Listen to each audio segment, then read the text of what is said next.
Girlfriends who demanded expensive dates. How did you react when he took someone else? Story 1.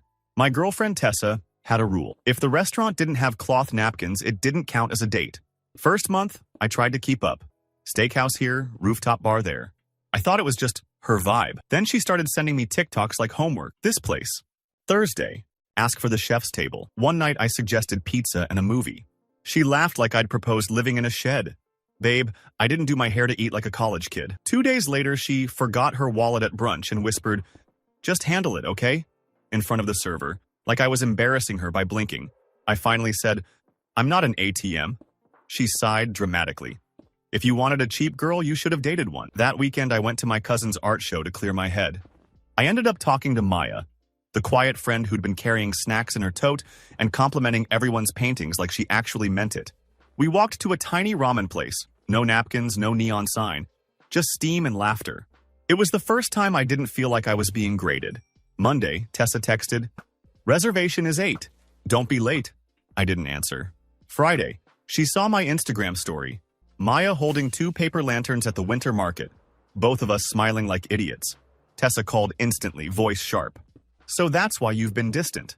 I said, "No, that's why I'm calm." She went silent, then hissed, "She's using you." I laughed. Actually laughed. Maya paid for the hot chocolate because she got there first. Tessa's last message was a screenshot of an expensive restaurant with, "You'll regret fumbling me." I stared at it, then looked at Maya's text. "Want to try that dumpling place you mentioned?" I realized I didn't fumble anything. I finally dropped what was weighing me down. Story 2. My ex, Bree, didn't ask for dates. She issued invoices. It's been a hard week. I need a tasting menu. I deserve a luxury brunch. My friends will be there. Don't embarrass me. I work in IT. Not broke, but not drop $400 because your mood is cloudy. Rich. Every time I hesitated, she'd pout and call me stingy, like budgeting was a character flaw. The worst was her birthday month. Yes, month. She sent me an actual spreadsheet titled Birthday Expectations, Weekend Getaway, Designer Bag, 2 fancy dinners. There was a minimum spend line like I was a corporate sponsor. I tried to talk. "This is a lot." She rolled her eyes. "If you loved me, you'd want to spoil me." I started saying no. Not mean, just calm. "I can do dinner and a small trip. Not all of this." Her response was to punish me publicly. At a friend's party, she joked, "He makes good money, but he acts poor." Everyone laughed, and I felt my face burn. Then she added, "It's okay, though. I'll train him." That's when I stopped trying to prove anything. A week later, my coworker invited me to a low-key salsa night. I almost didn't go, but I was tired of sitting at home feeling like I'd failed a test. I met Elena there, funny, confident, the type who teased me for stepping on her foot and then taught me anyway. After, we grabbed tacos from a street stand. She handed the guy cash before I could move. I said, "I've got it." She shrugged. "Next time, I'm not keeping score." The phrase hit me like cold water. 2 nights later, Bree texted, "Book Nobu for Friday. And don't be cheap." I replied, "I'm not booking anything. We're done." She spammed calls. Then came the insults. "You'll never get a girl like me." I didn't reply. I just went dancing again. Same taco stand, same laughing, and a woman beside me who didn't treat love like a receipt. Bree saw a photo later. Elena in a simple dress, me holding 2 plastic cups of horchata. Bree messaged, "She's mid." I finally answered, "And she's kind." That's the point. Story 3. I used to think my girlfriend Quinn was high standards. Turns out she just had expensive taste and zero shame about making it my problem. Our dates were always her idea. Trendy places with lines, bottle service lounges, concerts where the cheapest seat cost my utility bill. I'd suggest a picnic or hiking and she'd say, "I'm not sweating for romance." One night I told her I needed to slow down. Student loans, saving goals, life. She did this slow blink and said, "So, you're telling me you can't provide?" It wasn't even a question. It was a verdict. After that, she started comparing me to other men like it was sport. My friend's boyfriend surprised her with Bali. My ex used to take me to Michelin. Then came the twist. She wasn't just demanding expensive dates. She was demanding expensive dates with an audience. She wanted photos. Proof. The final straw was when she insisted we go to a private member's rooftop. I told her I couldn't justify it. She walked ahead anyway, like she expected me to chase her with my credit card in my hand. At the host stand, she smiled and said, "Table for Quinn." The host checked the iPad. "Reservation is under Jordan?" Quinn's smile froze. Jordan is her just a friend from her gym. She snapped. No, it's for me. The host shrugged. It's booked for Jordan and guest. I watched the color drain from her face and suddenly I understood. She'd been testing the market, keeping options warm, making me compete without telling me. I leaned in and said quietly, so the expensive dates weren't for us. They were for whoever paid fastest. She hissed. Don't do this here. I stepped back. Enjoy your reservation. I left and walked until I found a little dessert place still open. Inside was my friend Nadia, someone I'd known forever but never looked at that way. She saw my face and said, Bad night? I sat down and told her everything. She listened without interrupting, then slid a fork toward me. Eat. You look like you haven't breathed in weeks. We stayed until closing, laughing like we were teenagers again. When I walked her to her car, she said, Next time you want dessert, call me first. No rooftops required. The next day, Quinn texted a selfie in a fancy bathroom. Miss you. I didn't answer. I just called Nadia and asked if she wanted to try the new bakery downtown. She said, Only if we rate croissants like snobs. And that was the first time in months I felt rich. Story 4. My girlfriend, Haley, treated dating like an upgrade plan. Every month she expected something bigger. It started with nice dinners. Then it was weekend hotels. Then it was surprise me experiences that suspiciously matched luxury ads. If I ever picked something simple, she'd act wounded. So you don't think I'm worth it? I tried to explain that I was building a business. Some months were great, some were tight. She'd nod. Then send me a link to a $250 per person chef's tasting with the caption, This would cheer me up. The weirdest part? She didn't even seem to enjoy the dates. She enjoyed the fact they were expensive. She'd spend more time filming the table than talking to me. One night, after she made me take 50 photos of her martini, I said, Can we just be here? She frowned. You're being weird. People post stuff. Don't be insecure. Insecure. Right. A week later, my sister dragged me to a charity auction. I wore an old blazer and planned to leave early.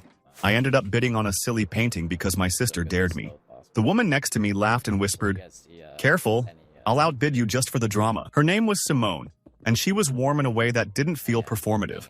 After the auction, we sat outside with plastic cups of lemonade. No filters, no posing. Just air. The next day, Haley demanded we go to a new luxury place because everyone's going. I told her I had plans already. She immediately assumed cheating. With who? I said. With someone who doesn't need a ring light to feel love. She went nuclear. So you're leaving me for some random? I didn't even raise my voice. I'm leaving because you turned my affection into a subscription fee. That weekend, I took Simone to a hole-in-the-wall jazz cafe. The tickets were cheap and the singer was imperfect and real. Simone didn't record a second of it. She just closed her eyes and listened, smiling like she'd been waiting for quiet her whole life. Haley found out through mutual friends and sent me a message. Hope she's worth losing a baddie. I looked at Simone dancing in her seat to the trumpet solo and thought, I didn't lose anything. I finally stopped renting love. Story 5. My ex, Lila, had a phrase she loved. I like being taken care of. At first it sounded sweet. Then it became a weapon. She'd say it when she wanted $18 cocktails. She'd say it when she wanted last-minute concert tickets. She'd say it when she wanted me to drive an hour to pick her up because Uber was for desperate girls. The moment I questioned anything, she'd get icy. I guess chivalry is dead. I'm not a saint. I liked spoiling my partner. The problem was Lila never spoiled back, unless it was something cheap, like a candle. And she'd announce it like she'd built me a house. One night she demanded a super expensive Valentine's dinner. I told her I couldn't get a reservation, but I'd cooked and set up the apartment with candles. She walked in, looked around, and said, So, we're poor now? I stared at her. Are you serious? She shrugged. It's just not what I envisioned. That word, envisioned, made me realize I was dating a Pinterest board. We fought, she stormed out, and I spent the night eating the food I made alone. The next morning, she texted, Make it up to me. Book something nice. Instead, I went out with my best friend's group to a trivia night. I sat next to his friend Rachel, who showed up in a hoodie, ordered fries, and destroyed everyone in the random facts category. She teased me for not knowing the capital of Australia, then laughed so hard she snorted. It was the most attractive thing I'd seen in months. After trivia, Rachel said, You seem stressed. You okay? I told her the truth. She didn't say, You should have tried harder. She said, That sounds exhausting. 2 days later, Lila showed up at my door dressed like we were going somewhere expensive. Ready? I said, Yeah, ready to end this. Her face twisted. Because you found someone else? I shook my head. Because I found myself. I don't want to earn love with receipts. She tried bargaining. I can be chill. We can do cheaper stuff. I looked at her outfit, her nails, the way she was already scanning my reaction like a salesman. You don't mean that. You mean you don't want to lose your benefits. That weekend, I went to another trivia night. Same fries, same laughter. Rachel high-fived me when I finally remembered Canberra. Lila texted later. Enjoy your broke dates. I didn't reply. I was too busy enjoying a date that didn't cost my peace. Story 6. My girlfriend Kira didn't say, I want to go out. She said, I want to be spoiled. And somehow, spoiled always meant a place with a dress code and a minimum spend. When I suggested a chill sushi spot, she wrinkled her nose. That's where broke guys take girls to pretend they're classy. I started noticing patterns. She'd be sweet all week. Then Friday, she'd send a screenshot of some celebrity restaurant like a mission briefing. If I hesitated, her mood turned instantly. Not angry, worse, cold. One night, I finally said, I can't keep burning money like this. She smiled like she'd been waiting. Then maybe you're not ready for a woman like me. That sentence echoed for days. Then my coworker invited me to a small comedy show. Cheap tickets, random seats, no fancy anything. I almost said no out of habit, but I went. I ended up sitting next to a girl named Jo who laughed with her whole body, like she didn't care who heard. During intermission, she offered me half her candy and said, You look like you're trying not to smile. Relax. After the show, we grabbed greasy burgers. She paid for fries because you drove. No debate. No performance. The next morning, Kira texted, Tonight, wear something nice. I'm not dealing with your cheap outfits. I didn't answer. When she saw my story, Jo holding a silly paper crown from the burger place, Kira called immediately. So you replaced me with that? I said, I didn't replace you. I escaped you. She tried to insult Jo, then tried to flirt, then tried guilt. Finally, she snapped, You'll crawl back when you realize what you lost. I hung up and realized I hadn't felt that light in months. Story 7. My ex, Naomi, treated expensive dates like a loyalty test. If I didn't book the trendy place, she'd say I was not prioritizing her. If I did, she'd post it and act like she trained me.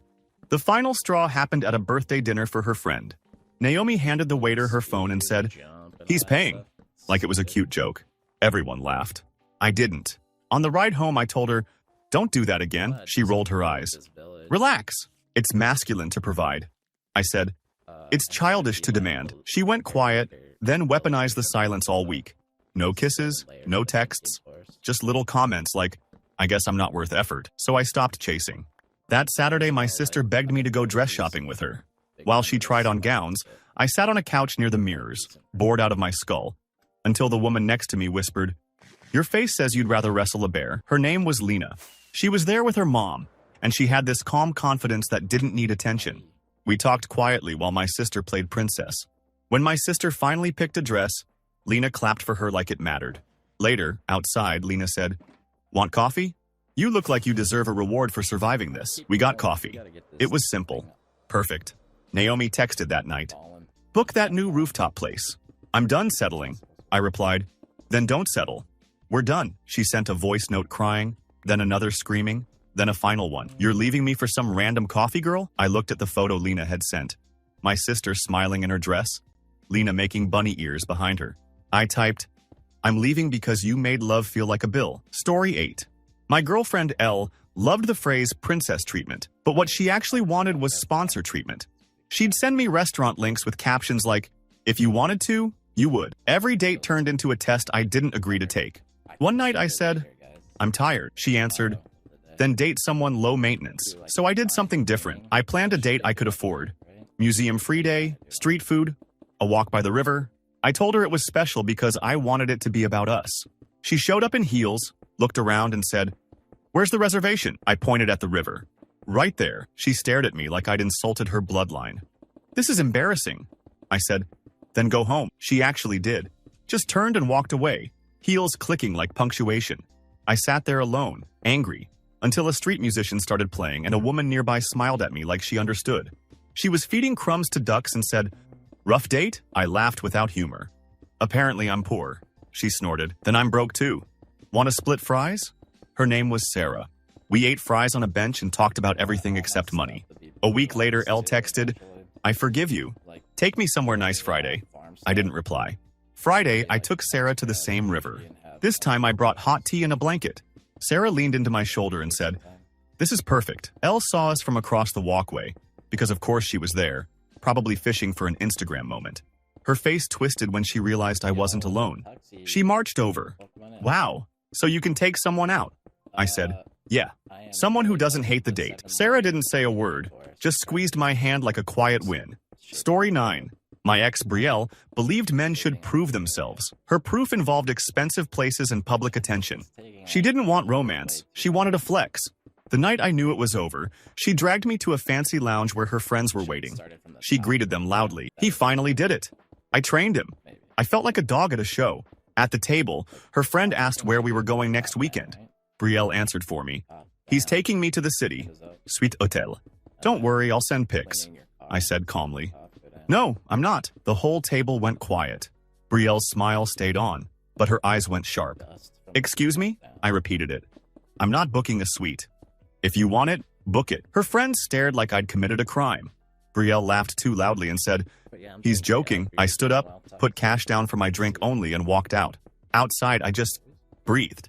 I wandered into a nearby bookstore to calm down. A girl behind the counter looked up and said, you look like you survived something. I told her I needed a recommendation for a book that makes you forget your life. She handed me one without hesitation and said, this one. Trust me. Her name was Mina. We talked for 20 minutes about stories, not status. The next day, Brielle sent a paragraph. You humiliated me. You owe me a real date to fix this. I stared at Mina's bookstore receipt in my pocket like a sign. That evening, I went back and bought the sequel. Mina smiled and said, still surviving? I said, actually, I think I'm starting to live. 2 weeks later, Brielle saw me leaving the bookstore with Mina and a bag of pastries. She shouted from her car, so you're dating a cashier now? I smiled and said, yeah, she's rich in peace. Her face went red like I'd slapped her with the truth. Story 10. My girlfriend Val didn't want dates. She wanted upgrades. When I took her to a nice Italian place, she said, cute. Next time, pick somewhere with a view. When I booked a place with a view, she said, cute. Next time, make it private. No matter what I did, it was never enough. Because enough didn't get her friends jealous. One night, she handed me her phone and said, pick from these. Don't choose wrong. It was a list of luxury spots. I asked, do you even like me? Or do you like what I spend? She paused, then said, I like being with a man who can keep up. That was her answer. A week later, my mom's car broke down, so I spent my Friday evening on the roadside waiting for a tow truck. While we waited, a woman in a hoodie offered us jumper cables and a bottle of water. She was blunt, practical, and didn't care that her hands got dirty. Her name was Denise. She refused money. Just help someone else next time. We ended up talking while the tow truck took forever. She made my mom laugh, actually laugh, after a stressful day. Val texted during all of it. Where are you? Reservation is in 40, I replied, helping my mom. Go without me. She wrote back, unbelievable. You always choose other people over me. I looked at Denise handing my mom her scarf because it was cold, and I realized something. Val wasn't mad about the reservation. She was mad she wasn't the center of the universe. The next day, Val demanded a makeup date, somewhere expensive. Instead, I took my mom to lunch and invited Denise too. My mom kept saying, you're such a good girl. And Denise got embarrassed and said, stop, I'm just normal. Val found out from a mutual friend and called me furious. So you're taking someone else out now? I said, yeah. Someone who doesn't measure love in price tags. Then I blocked her, and it felt like turning off a loud, useless alarm. Story 11. My girlfriend Paige had a standard. If the date didn't cost at least what her nails cost, she didn't feel cherished. She'd say it with a straight face like it was a love language instead of a warning label. When I suggested a cozy cafe, she sent a laughing emoji. That's not a date, that's a friend hangout. So I kept trying. I booked the rooftop, the sushi omakase, the candlelit steakhouse. Every time she posted it, every time she found something wrong. The table wasn't by the window. The waiter didn't know me. Why didn't you get the premium champagne? Then one Friday, my card declined. Not because I was broke, because the bank flagged unusual spending. I stood there, heat crawling up my neck, while the waiter waited and Paige stared at me like I'd just committed betrayal. I apologized and reached for my phone to call the bank. Paige waved me off. This is humiliating. She grabbed her purse and said loud enough for people to hear, I'm going to the bathroom. She never came back. I paid after sorting it out, left a big tip out of embarrassment, and walked outside to breathe. That's when a girl sitting on the curb offered me a cigarette I didn't want and said, your date ditch you too? Her name was Kyla. She'd just gotten stood up by a guy who forgot his wallet. We laughed at how trash people can be, then ended up getting late-night dumplings from a cart because neither of us wanted to go home feeling stupid. Next morning, Paige texted, we need to talk. You made me look bad. I replied, you abandoned me over a bank alert. She wrote, A real man would have handled it. I looked at Kyla's message. Still alive? Dumpling hangover? And realized what handled it really meant. Keep paying and keep apologizing. So I took someone else out. Not to impress her, just to enjoy existing. Story 12. Lana used to test me with expensive dates the way people test a puppy's obedience. If you love me, you'll book it. If you care, you won't complain. At first I thought it was playful. Then it became constant. If I didn't say yes immediately, she'd sulk and post thirst traps with captions like, "Some men know how to treat a woman." One night she demanded a last-minute reservation at a place that was basically rent money. I said no. Calm, polite, final. She smiled like a villain. Okay, then I'll go with someone who wants to. I didn't even argue. I just said, do what you want. She did. The next day I saw her story. Candlelight, fancy table, a man's watch in the corner of the photo like a trophy. She tagged the restaurant, but not the guy. That detail told me everything.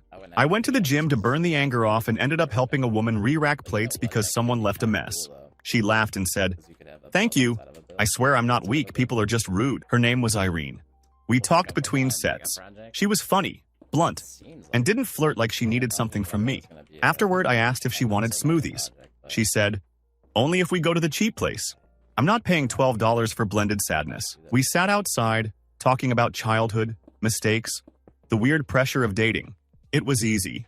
That evening, Lana texted, "Miss you. Are you over being stubborn?" I didn't answer. A week later, Lana spotted me and Irene at the cheap smoothie spot. She walked in like she owned the air. "So you downgraded." Irene looked at her, then at me and said, "Is this the one who charges admission to her personality?" Lana's face tightened. "Excuse me?" I smiled for the first time in days. "Yeah, that's her." Lana left without ordering anything. Irene clinked her straw against mine and said, "Congrats. You look 10 pounds lighter." She was right. Story 13. My ex, Gemma, didn't want dinner. She wanted an experience. And by experience, she meant something that came with a receipt she could screenshot. She had a habit of saying, "My friends' boyfriends do this," like I was competing in a league I never signed up for. The final argument started over a concert. Tickets were expensive and sold out. I offered a different show.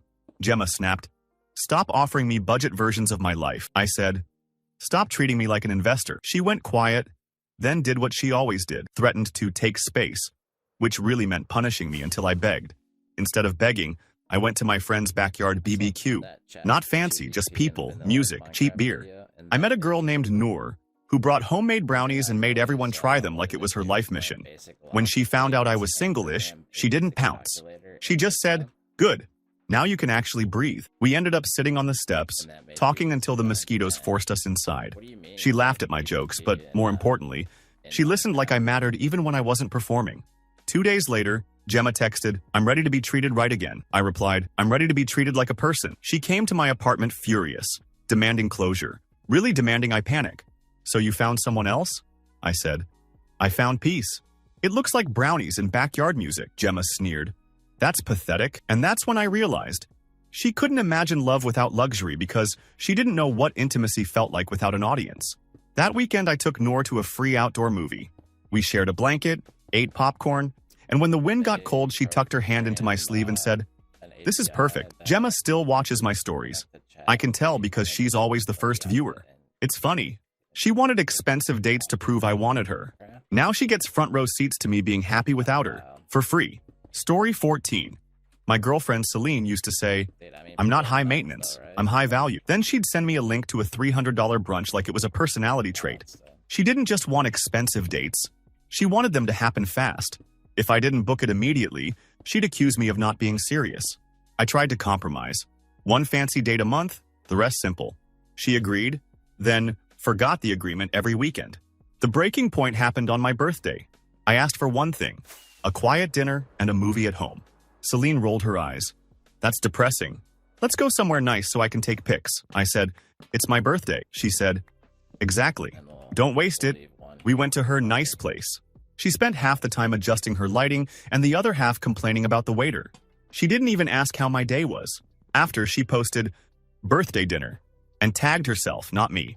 That night, I left and drove around until I ended up at a late-night bakery.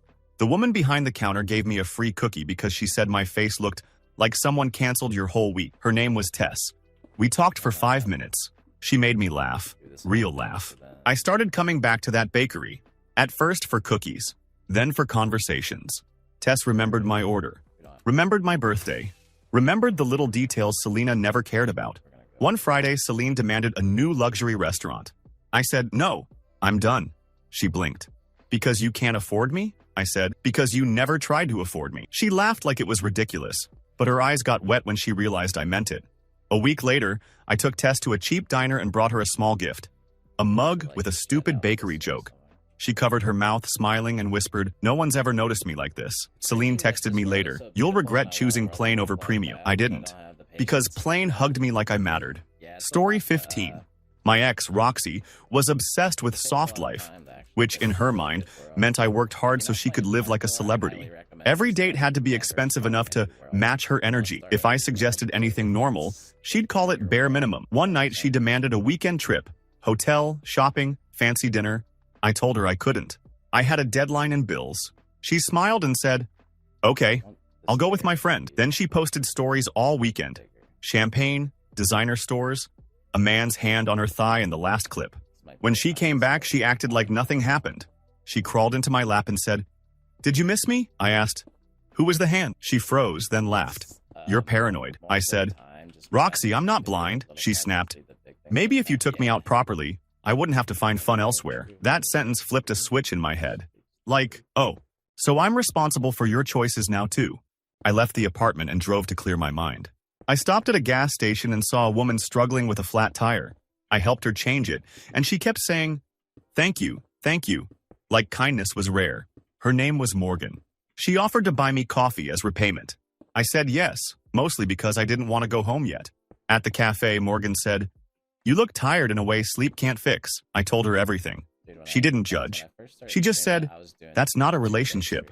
That's a transaction. When I got home, Roxy was already dressed up. Let's go out. Somewhere expensive. I need to feel adored. I stared at her and thought about Morgan's calm voice. I said, no, you need to feel in control. And I'm done giving you that. Roxy's eyes widened. So you're leaving me for some tire girl? I said. I'm leaving you because you made love a price tag. 2 weeks later, I took Morgan on a date. We went to a cheap arcade and she beat me at air hockey, then bought me a slushie and said, I like you when you're not trying to earn me. That's the thing. With her, I didn't have to earn love. I just had to show up. Story 16. My girlfriend Jules didn't say, let's go out. She'd say, pick somewhere that matches me. Translation. Expensive enough that the host wouldn't look at her twice. For our 6-month anniversary, she sent me a list of 3 restaurants, all with chef's counter and non-refundable deposit in the fine print. I told her, I can do one nice dinner, but not a mortgage payment. She tilted her head and smiled like she was humoring a child. Then do better. That same week, my grandma called. She's the type who never asks for anything. So when she said, I'd love to go out for soup sometime, I said yes, immediately. Friday comes. Jules is already dressed, staring at me like a judge. Reservation is at 8. Don't embarrass me. I looked at her and said, I'm taking someone else tonight. Her eyes widened. Excuse me? I'm taking my grandma. She actually laughed. So you're ditching your girlfriend for a geriatric field trip? I didn't argue. I just left. Grandma and I went to a tiny place with warm lights and cheap soup. She held my hand across the table and told me stories I'd never heard. About my grandpa, about moving to a new country, about being scared and doing it anyway. I didn't check my phone once. When we walked out, Jules was there, waiting. Like understanding boundaries wasn't her hobby. She stepped in front of us and snapped, so this is the excuse? My grandma looked at her and said softly, honey, are you always this unkind? Jules turned bright red. Stay out of this. Grandma didn't move. No, you don't get to speak to him like he's a wallet. People started staring. Jules hissed at me. Choose. Right now. I did. I took my grandma's arm and walked past Jules like she was invisible. Behind us, she screamed, you'll regret this. Grandma squeezed my elbow and whispered, no, he won't. Story 17. My ex, Marin, treated expensive dates like auditions. Every dinner was proof I deserved her. If I suggested anything casual, she'd say, don't waste my time. She also had this habit of making sure other people saw it. She'd angle her phone so the menu prices were visible in photos.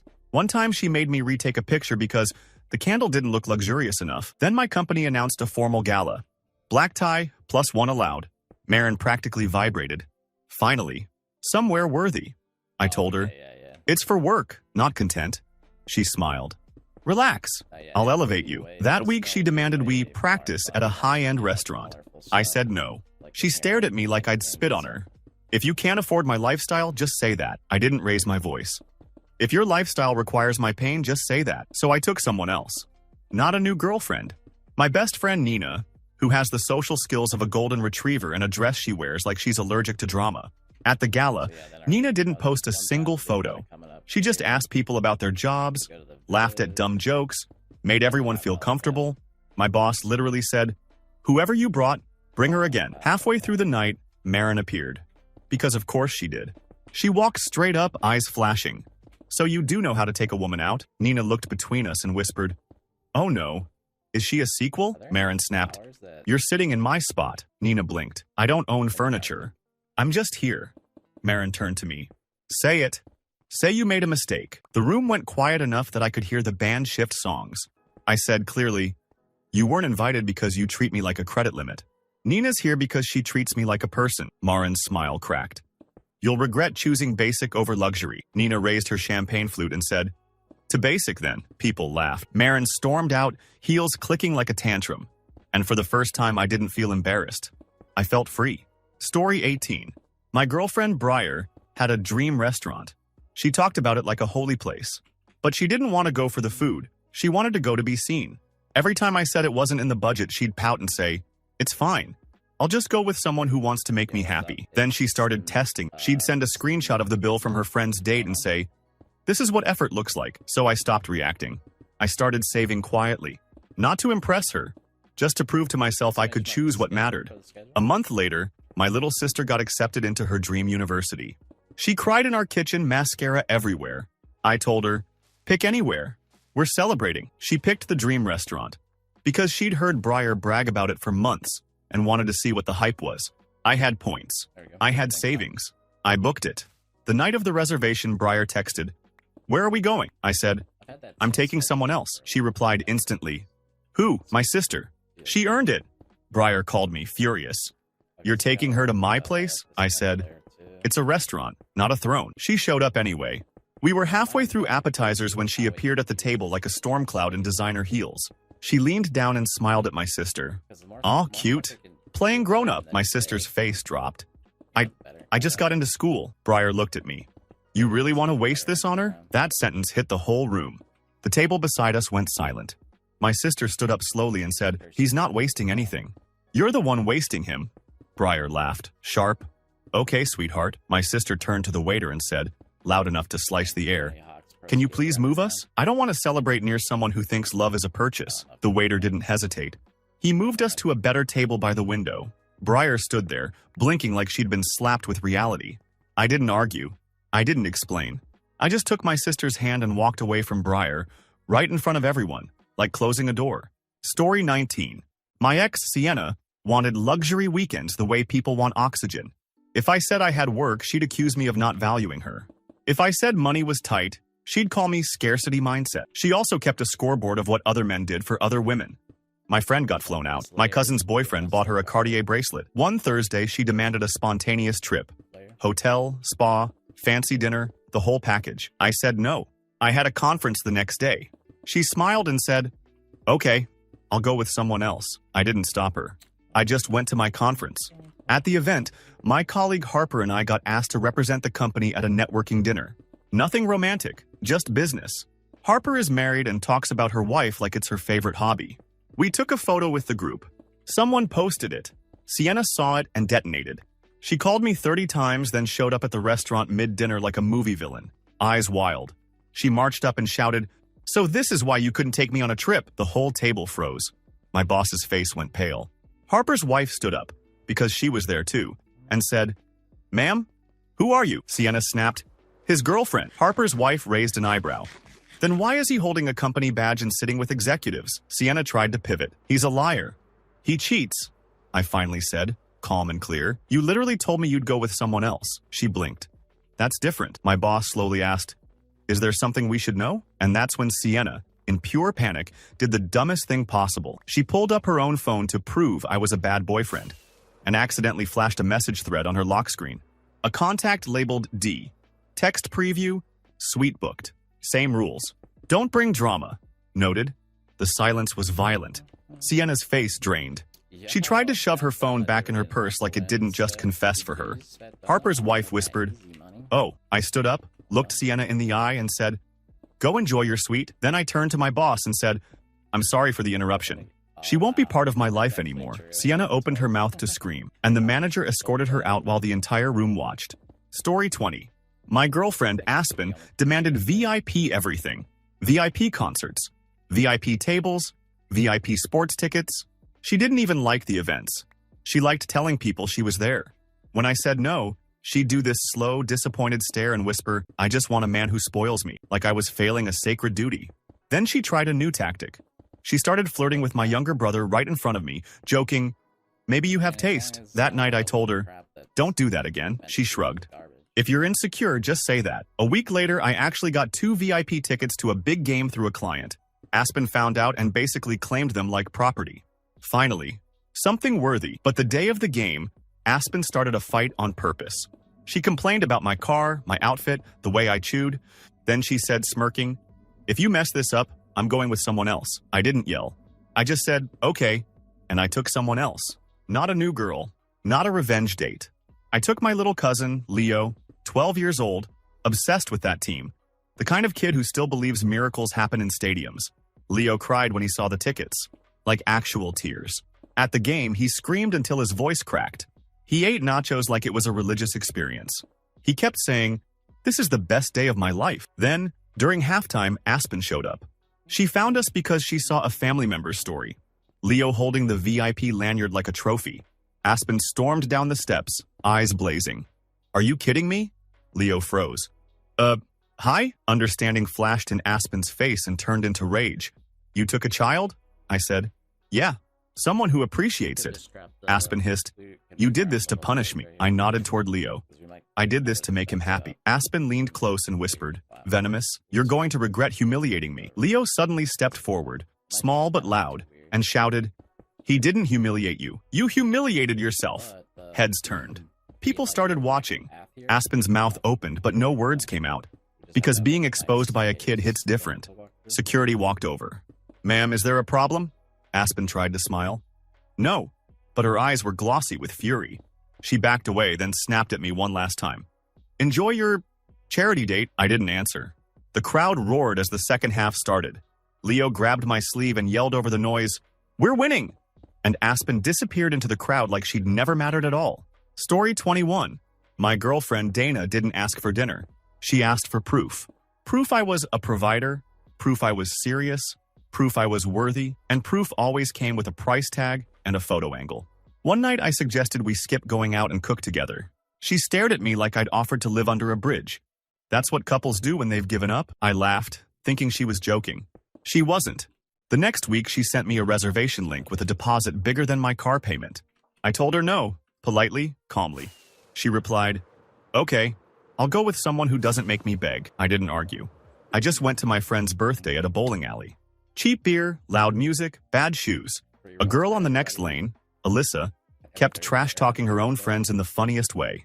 When she noticed me watching, she grinned and said, "You look like you need to throw something at pins." We ended up on the same team. She didn't care if I was good, just cheered when I hit anything. After, we ate greasy fries and laughed until closing. Next day, Dana saw a picture, Alyssa leaning into the frame with a peace sign, and she called me furious. "So you can take girls out, just not me," I said. "I didn't take her out. I went somewhere normal and met someone normal," Dana scoffed. "Normal is broke." I paused. "Then you and I live in different worlds." She started crying, then immediately switched to anger. "You'll come back when she gets bored." But Alyssa didn't get bored. She texted me a meme about bowling injuries and asked if I wanted a rematch. And for the first time I realized, love isn't supposed to feel like I'm paying admission to my own relationship. Story 22. My ex, Rena, had expensive taste and cheap respect. She'd demand $200 dinners and then talk to me like I was lucky she showed up. The worst part was how she'd act in public. If the waiter brought the wrong water, she'd look at me and say, "Fix it," like I worked there. One night I told her, "You're not nice to me." She smiled. Men can handle bluntness. If you can't, that's feminine. I should have left right there. Instead, I tried harder, like an idiot. Then came her test. A luxury restaurant opening night, impossible reservation. She said, If you really want me long-term, you'll make this happen. I told her. I can't. Rena shrugged. Then I'll go with my ex. He knows how to treat me. I didn't beg. I just said, okay. That Friday, I went to a local fundraiser my buddy dragged me to. Silent auction, little jazz band, cheap wine. I met a woman named Camille who was bidding on a basket of dog toys for her neighbor's anxious golden retriever. I asked, "You're spending money on someone else's dog?" She shrugged. "It matters to someone. That's enough." We talked for an hour about random kindness. Afterward, we walked outside and she said, "If you want to keep talking, there's a diner down the street." We sat in a booth, shared pancakes, and I didn't feel judged once. Later that night, Rena texted me a photo at the luxury restaurant. Her ex's hand in the frame. Caption, "This is what effort looks like." I replied, "Cool. Stay there," she called, panicking. "Wait, why aren't you mad?" Because I finally understood. The moment you stop being the audience for their performance, the whole show collapses. Story 23. My girlfriend Zoe used to say, "I don't do cheap." She said it like it was a medical condition. If I took her somewhere affordable, she'd post nothing and act distant for days. But if I booked something pricey, she'd glow like a phone charging. The breaking point happened when my dad got hospitalized. Nothing life-threatening, but scary. I spent the day at the hospital and texted Zoe that I couldn't make our fancy reservation. She replied, "Unbelievable. I already picked my outfit." I stared at my phone like it was written in another language. "My dad is in the ER." She wrote back, "So you're choosing him over me?" Got it. That night I sat in the hospital cafeteria, exhausted, when a nurse approached and said, "You look like you need food and a reality check." Her name was Hannah. She was on break, still in scrubs, hair messy, eyes kind. She asked why I looked wrecked, and I told her. Hannah snorted. "Any woman who competes with a hospital is not a woman you should keep." We talked for 20 minutes. She didn't flirt. She just cared. Before she left, she said, "Your dad's lucky to have you." The next day, Zoe finally called. "So, are we doing a makeup date?" I had to cancel, and it was embarrassing. I said, "I'm embarrassed too. Just not for the same reason." She went silent, then snapped, "You're overreacting." I said, "No, I'm waking up." Weeks later, I ran into Hannah at a coffee shop.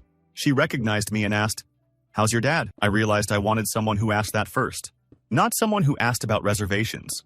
Story 24. My ex Lexi collected princess moments. She didn't want affection unless it came wrapped in a luxury setting. If I bought flowers, she'd say, "Cute.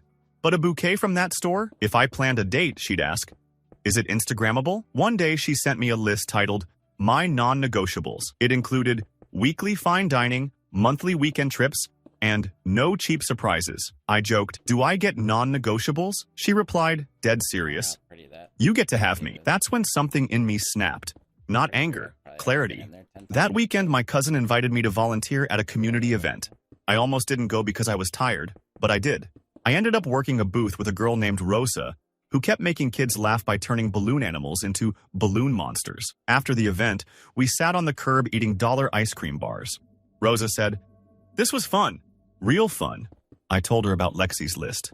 Rosa nearly choked laughing. "So she wants a boyfriend subscription plan." That night, Lexi texted, "Where are we going tomorrow?" "Pick somewhere elite." I replied, "I'm not doing elite anymore." She called, furious. "So you're punishing me because I have standards?" I said, "No. I'm choosing peace because you have prices." Next day, I took Rosa to a street festival. She wore sneakers, danced to a random band, and didn't take a single photo. Lexi saw us in person because she was at the same festival, dressed like a photo shoot. She stared, confused, like she couldn't understand how I looked happier in a crowd with cheap food than I ever did in a luxury restaurant.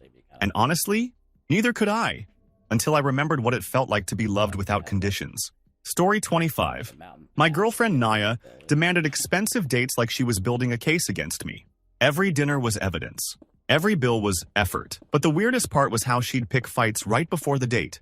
She'd criticize my clothes, my car, my job, then say, "Make it up to me tonight." One Friday, she started in the parking lot. "Your shoes are embarrassing." I said, "They're shoes." She said, "They're not my shoes." Then she leaned close and whispered, "If you mess this up, I'll go with someone else. I have options." I looked at her and realized she wanted me scared. She wanted me grateful she chose me. So I said, "Okay, go." Her face flickered. "What? Go with someone else." "I'm done." She laughed like I was bluffing and walked inside anyway, expecting me to follow like always. I didn't. I drove to a late-night diner and sat at the counter, still shaking.